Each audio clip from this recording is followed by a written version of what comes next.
এই ছবিটি দেখার পর আপনার মনের মাঝে হয়তো নানা প্রশ্ন জাগতে পারে, তবে ছবিটির সত্যতা জানার পর আপনার বিবেক একটু হলেও নাড়া দেবে এটা নিশ্চিত।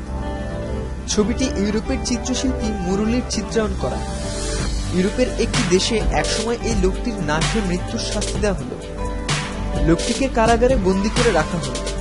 তার শাস্তির ধরন ছিল এমন, যতদিন না তার মৃত্যু হয় ততদিন ওনাকে না খেয়েই থাকতে হবে।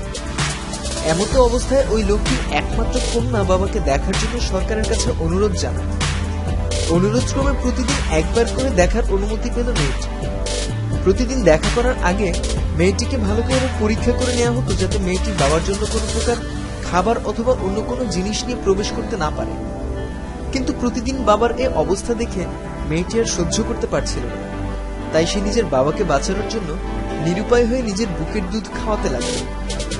এদিকে সপ্তাহ পেরিয়ে মাস গড়িয়ে এলো, তবুও লোকটির মৃত্যু হচ্ছে না। এতে করে সকল প্রহরীদের মনে সন্দেহ হলো লোকটি কি করে এখনো জীবিত। তাই পরদিন এক প্রহরী মেয়েটির পিছু নেয় এবং বাবাকে নিজের বুকের দুধ খাওয়ানো অবস্থায় মেয়েটিকে ধরে ফেলে। এ বিষয়ের উপর আবার মামলা মোকদ্দমা হয়। এমন ঘটনার খবর ছড়িয়ে পড়ে ইউরোপের প্রতিটি রাজ্য থেকে আনাচে কানাচে। বৈঠক হয় মন্ত্রী থেকে সরকার পর্যায়ে। অবশেষে সরকার আইনের চক্ষু বন্ধ করে বিবেকের চক্ষু খুলে এ বিষয়ের উপর বিচার করে রায় দেন। এতে পিতা ও কন্যা দুজনকে মুক্ত করে দেয়া হয়। নারী যে রূপেই হোক না কেন, সে মা না হয় স্ত্রী অথবা বোন, এরা প্রতিটি রূপে ভালোবাসার এক দৃষ্টান্ত প্রতীক। তাই নারীকে ভালোবাসুন ও শ্রদ্ধা সহকারে সম্মান করুন।